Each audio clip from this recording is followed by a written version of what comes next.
Hello guys, welcome back to learn and earn channel. और आज के इस वीडियो में हम मैट्रिक्स के अपने अगले पार्ट का या फिर अपने अगले लेक्चर को देखने वाले हैं, जो कि है हमारा rank of matrix by reducing it to normal form. ठीक है, अगर अब मैं इसके अंदर थ्योरी की बात करूं तो इसके अंदर जितनी भी थ्योरीज आती है, डेफिनेशन आती है या फिर जो जितनी भी बातें हैं, ठीक है, अगर आप लोग को एक प्रॉपर नोट्स के लिए चाहिए, आपको प्रॉपर नोट्स बनाने हैं, तो आप लोग नीचे दिए गए डिस्क्रिप्शन में लिंक से आप लोग प्रॉपर नोट्स इसके डाउनलोड कर सकते हो, जिसमें आप लोग को पूरी थ्योरी देखने को मिल जाएगी। लेकिन हम इस वीडियो में यहाँ पे कुछ जो हमारे इससे रिलेटेड, इस टॉपिक से रिलेटेड जो हमारे क्वेश्चंस हैं, हम उसको सॉल्व करने जा रहे हैं कि एक्चुअल में अगर हम लोग को क्वेश्चन दिया जाए, अगर आप लोग को एक मैट्रिक्स दी जाए एक ही फॉर्म में और सीधे लिखा हुआ होगा reduce it to normal form, तब आप लोग क्या करेंगे। ठीक है, तो यहाँ पे सीधे मैं एक क्वेश्चन लेता हूँ और आगे बढ़ता हूँ। और अगर आप लोग को थ्योरी वाला सेक्शन चाहिए तो आप मेरे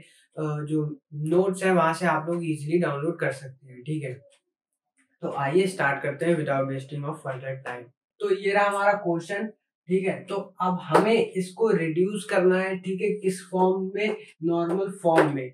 ठीक है, तो हम लोग स्टार्ट करते हैं। तो अगर आप लोगों ने मेरे प्रीवियस वाले लेक्चर देखे होंगे तो जहां पर हमने इक्विलिब्रियम फॉर्म में जो अपनी रैंक थी वो निकाली थी, तो वहां पर हम लोगों ने क्या करा था, सिर्फ आर वाले जो हमारी जो आर वाली रो है हमने सिर्फ वहीं पर चेंज करा था। लेकिन हम लोग नॉर्मल फॉर्म में क्या करते हैं, हम लोग रो के साथ साथ हम लोग कॉलम के साथ भी छेड़छाड़ कर सकते हैं। आई रिपीट, जो हमारी इक्विलिब्रियम फॉर्म होती है उसमें सिर्फ हम लोग रो को ही चेंज कर सकते हैं। लेकिन हम लोग नॉर्मल फॉर्म में क्या करते हैं, हम लोग नॉर्मल फॉर्म में जो हमारे कॉलम्स होते हैं हम लोग इनके साथ भी छेड़छाड़ कर सकते हैं। ठीक है दोस्तों, तो अब मुझे क्या करना है, इसको रिड्यूस करना है नॉर्मल फॉर्म में। तो आइए देखते हैं कैसे करता हूं मैं। ठीक है, अगर अब आप लोग यहाँ पर ध्यान से देखो तो यहाँ पर आपको 1 देखने को मिल रहा है और यहाँ पर आपको 2 देखने को मिल रहा है। तो आप लोग आसानी से समझ गए होंगे कि पहले तो भैया हमारा रो वाला ही ऑपरेशन लगने वाला है। ठीक है, तो मैं पहले अपना रो वाला ऑपरेशन ही लगा लेता हूँ, R2 माइनस 2R1। ठीक है, तो पहले तो मैं ये ऑपरेशन लगा लेता हूँ।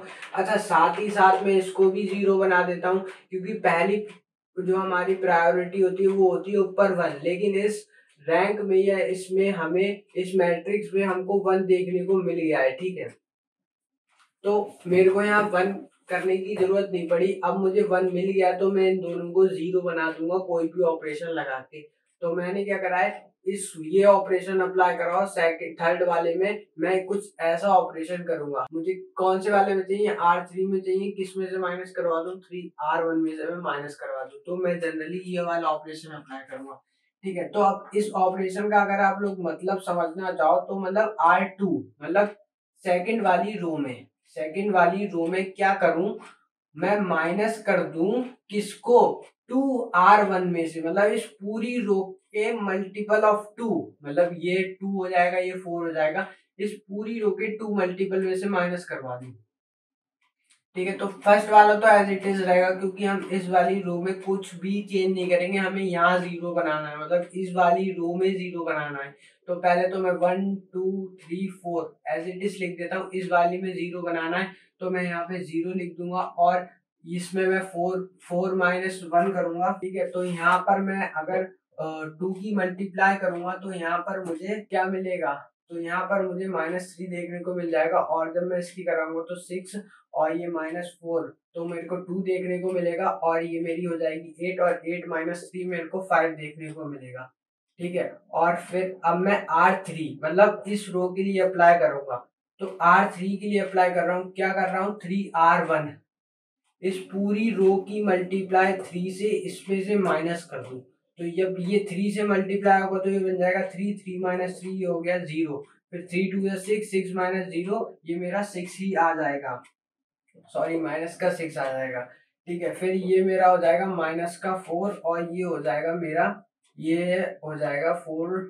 ओ, ये मेरी 3 थी, 4 थी 12 और 1, तो ये मेरा बचेगा 10, 22 हो जाएगा। ठीक है, तो अब अगर आप लोग देखो तो हम लोगों ने यहाँ पर 0 बना दिए हैं। ठीक है, अब मेरे को कौन सा ऑपरेशन अप्लाई करना चाहिए। अब मेरी जो अगली प्रायोरिटी होगी वो मैं इस वाली रो को 0 बनाऊंगा। ठीक है, तो अगर मैं यहाँ पर C2 माइनस 2C1 का ऑपरेशन अप्लाई कर दूं तो क्या होगा, यहाँ पर जो मेरी C2 है इस और जो मेरी C2 है और जो मेरी 2C1 है, जो मेरी C2 है मतलब C2 कौन सी, ये वाली, अगर मैं इसमें 2 से मल्टीप्लाई करवा दूं तो 2C1 बना दिया मैंने, मतलब C1 में मैं 2 से मल्टीप्लाई करवा रहा हूँ।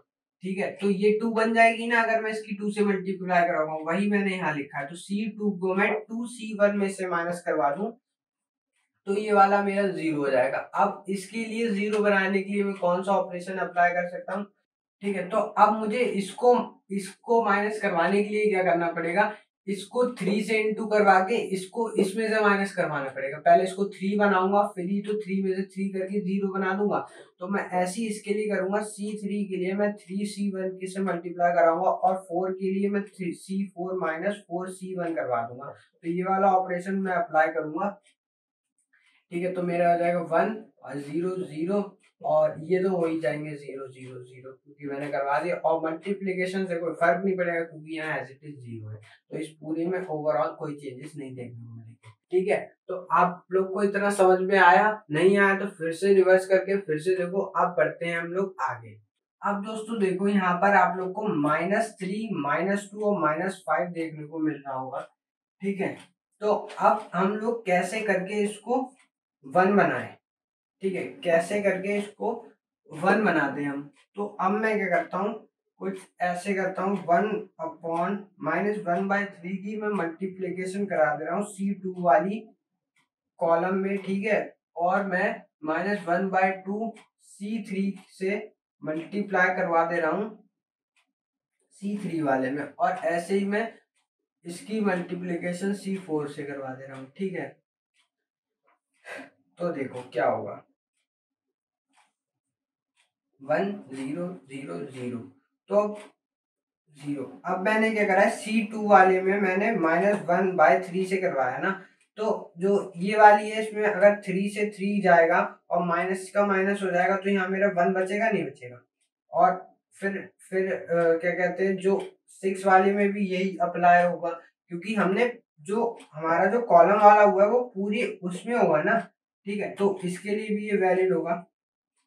तो हम इसके लिए लिख लेंगे, तो ये अगर कट जाएगा तो 3 2 जा, तो ये आपका बचेगा 2 बचेगा। ठीक है, अगर अब मैं इस वाले की बात करूँ, इसमें मैंने -1/2 से करवाया, तो माइनस का 1/2 अगर मैं ऐसे करके लिखूँ तो आप लोग देखो 2 से 2 कट गया और 1 1 1 वो माइनस माइनस प्लस हो गया, तो ओवरऑल 1 बचेगा। ठीक है, इसको हटा दो और यहाँ पे लिख दो 1। अब चेंजेस तो इसमें भी आएंगे, तो इसमें मैं क्या बचेगा, जो 1/2 हो जाएगा तो कट जाएगा तो 2 बचेगा। ठीक है, और 5 वाले में क्या होगा, इसमें मैंने कुछ चेंजेस नहीं करे थे तो मैं इसको ऐसे ही लिख देता हूँ। अब उसकी भी वजह मैं आप लोग को बताऊंगा कि क्यों नहीं करे थे। ठीक है दोस्तों, आई होप कि आप लोग को यहाँ तक समझ में आ गया हो अच्छे से। नहीं आया तो फिर से देखना। अब हम लोग देखते हैं कि हमें आगे क्या करना है। ठीक है, तो पहले तो हम नए ऑपरेशन देखते हैं हम क्या करते हैं। तो अगर अब मैं क्या करूं, जो मेरी R3 वाली है अगर मैं इसको 2 बना दूं तो ये दोनों मेरे आसानी से 0 बन सकते हैं, नहीं बन सकते। मैं समझाता हूँ, देखो क्या क्या कहना चाह रहा हूँ मैं। अगर मैं R3 2R2 कर दूं तो क्या होगा, R3 कौन सी है, R3 है मेरी ये वाली मेरी R3 है। ठीक है, ये वाली R3 और मेरी 2R2 कौन सी हुई, R2 ही मेरी ये वाली, लेकिन मैंने 2 लिखा है तो मतलब इस पूरी की 2 से मल्टीप्लीकेशन, तो ये कितना हो जाएगा 2, ये कितना हो जाएगा 2, तो 2 में से जब 2 जाएगा तो 0 बचेगा। तो मतलब ओवरऑल मैं इन दोनों को 0 बनाने की कोशिश कर रहा हूँ। ठीक है, समझना। तो पहले तो इसको एज इट इज लिख ले रहा हूँ। ठीक है, और यहाँ पे मैं 0 1 1 0 -5। अब जैसा कि मैंने आप लोग को बताया था, इसकी 0 हो जाएगी, जब ये 2 बन जाएगा तो 2 में से 2 0 हो जाएगा, फिर ये 0 बन जाएगा, और जो ये होगा ये हो जाएगा, कितना हो जाएगा 20। ठीक है, तो ये कितना बचेगा, मेरा 12 बचेगा। अब मैं क्या करता चाह रहा हूँ, अब मैं अगले जो ऑपरेशन करूँगा वो मैं कर देता हूँ C3 - C2 कर दे रहा हूँ। C3 minus C2। अगर आप लोग देखना चाहो तो ध्यान से देख सकते हो, यहाँ दोनों 1 है, तो अगर मैं C3 को C2 में से माइनस करूंगा तो मेरे को 0 देखने को मिलेगा।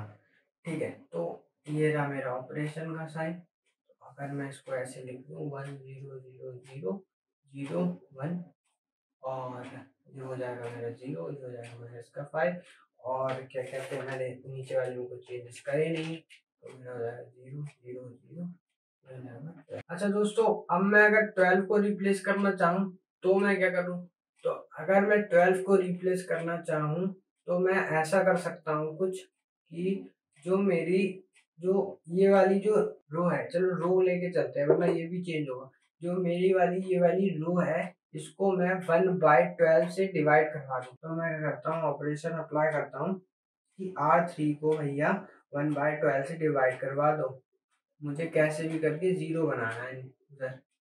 0 1 0 -5 0 0 0, और जब ये 12 से पूरा पूरा जाएगा तो हो जाएगा ना गायब। ठीक है, तो ये हो गया मेरा 0,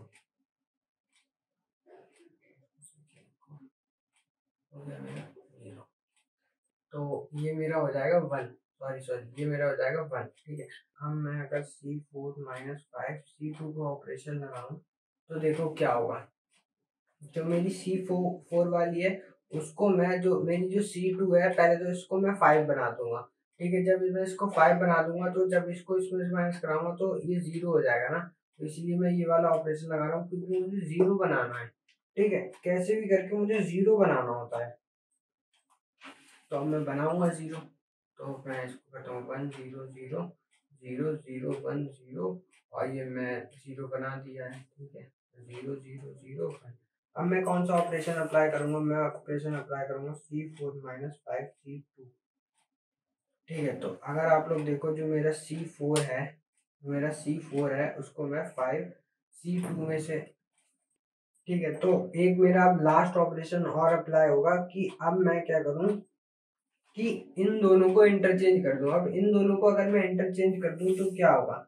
ये मैं कर दे रहा हूँ, C3 को मैं इंटरचेंज करना चाहूंगा C4 से। ठीक है, तो मैं ऐसे कर दूंगा 1 0 0 0, और ये मेरा जाएगा 0 1 1 0 0 0 0 0।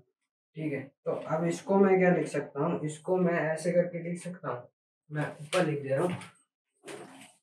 तो इसको मैं ऊपर लिख दे रहा हूँ। तो इसको अगर मैं लिखना चाहूँ, तो अगर आप लोग इतना देखो तो ये एक आइडेंटिटी मैट्रिक्स बन गई।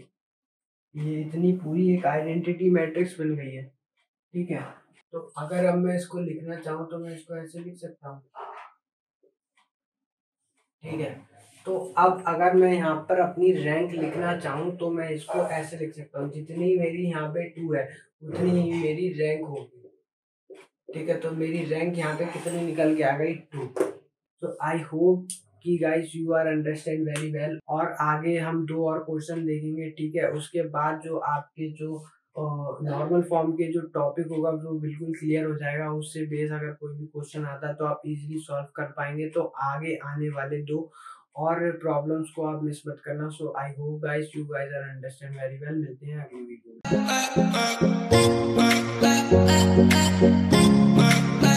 में।